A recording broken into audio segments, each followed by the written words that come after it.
so I came out here today to recruit you.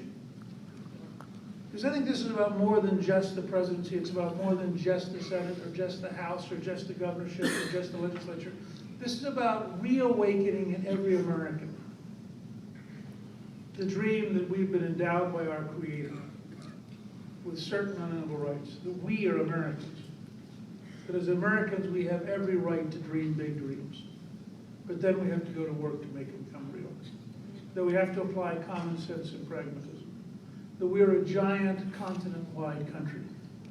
That we run from Maine, Florida, Puerto Rico, the Virgin Islands, all the way across to Alaska, Hawaii, and the Pacific. And to try to have in Washington a bureaucracy smart enough to understand Long Beach, California, and Missoula, Montana, is just impossible. And we have to go back once again to decentralizing, to trusting the American people.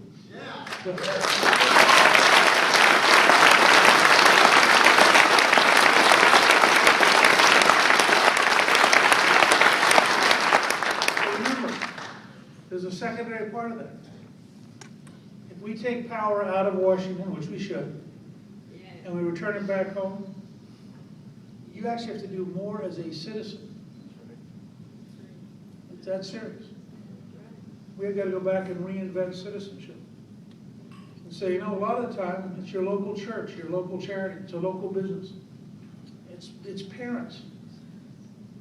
There's a famous black brain surgeon who starts his speeches by using 2 or 3 paragraphs about the brain in technical language none of us understand.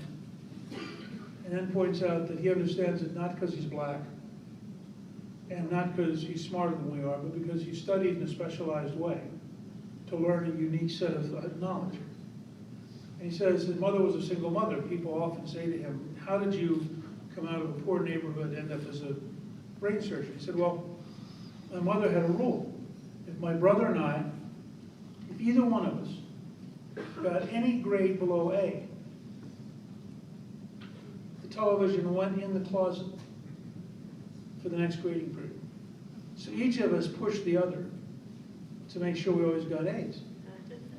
And he said, people will say to him, how could she have put the TV in the closet? And he said, well, you know, she actually thought she was the mother.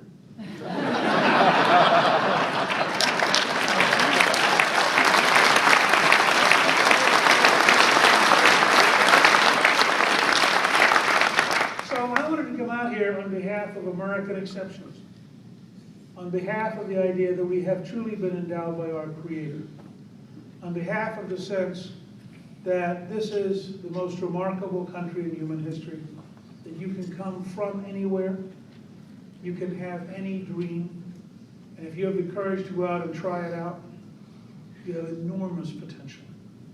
And that's what's made us unique. And I think this election is the most important election since 1860. And I think it is going to define. I think Obama actually got this right the other day in Ohio when he said this is about 2 fundamentally different philosophies.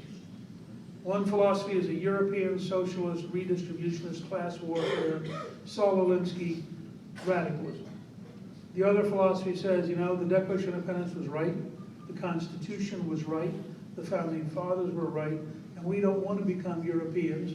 We don't want to become socialists. We don't want to divide Americans against each other.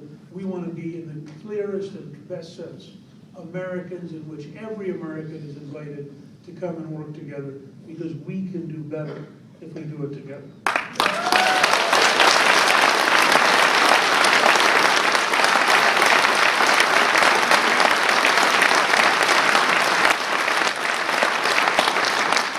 I want to close with one request. This is actually the reason I most want to come out here. I want each and every one of you to get every one of your friends to ask Senator Tester a simple question. Does he honestly believe Barack Obama is better for Montana? I think this is central. This baloney idea The people go off to Washington with the Sierra Club's backing. They go off to Washington with Hollywood money. They go off to Washington supporting card check and big labor. They go off to Washington 93% of the time vote with Harry Reid. But they're really not Washington Democrats. It's baloney. And Senator Tester ought to have the courage to come home and tell the truth. Now, he's either for replacing Obama as a failure, or he's for recommending Obama to the people of Montana because he honestly believes Obama will be better for Montana's future. But that's a pretty straightforward. This Senate race has to be tied directly to the presidential race. This isn't about some personality who means well and gee, isn't it strange that Washington doesn't work? This guy's one more piece of the machine. And everybody in the machine is taught, go back home and pretend. And our job is to say, no, this is too serious. You can't, unlike Obama, who thinks he can just break the law, violate the Constitution, and engage in fantasy dreams whenever he wants to. You can't run the United States under the rule of law unless you have both the House, the Senate, and the White House working together. And the fact is that Senator Tester will oppose and fight and obstruct every reform effort of a conservative president. That's a fact. Now, he'll do it while sounding terrific at Rotary. And he'll do it while hanging out down at the store and just sounding like he's so down home you can't believe it. And he's shocked that things don't work back in Washington. And it's baloney. He's had 6 years to fix the city. Obama's only had 4 years to mess the whole country up. And when it mattered on the stimulus, when it mattered on a whole range of issues, Tester voted for Obama and against Montana.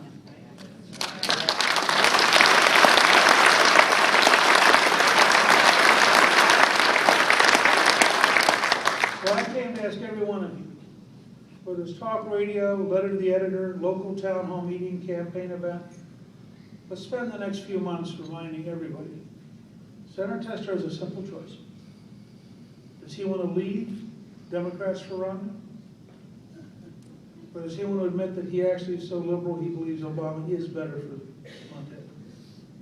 There's no place in between. Can't run and hide if you're a U.S. Senator. Can't say, oh gee, it's a private ballot. He owes us his public judgment.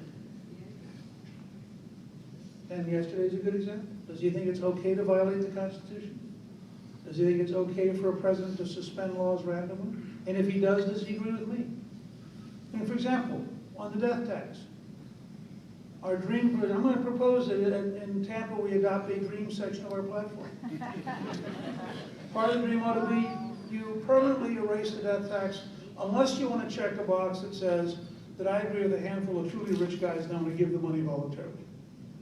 All of those, by the way, have foundations to hide the money while they're in favor of the death tax. And I think we ought to go down the list like that. And let's draw it out clear for the country. You have an obligation here. This state could be the margin in the U.S. Senate. That's how big a deal this is. This state will be a significant building block towards the majority by which we defeat Obama. And so we need your help. And I came here today to thank you in the past for sending us great friends like Conrad, like Rick Hill, like Diddy McBurry, and to ask you to send us another wave. Thank you all very, very much.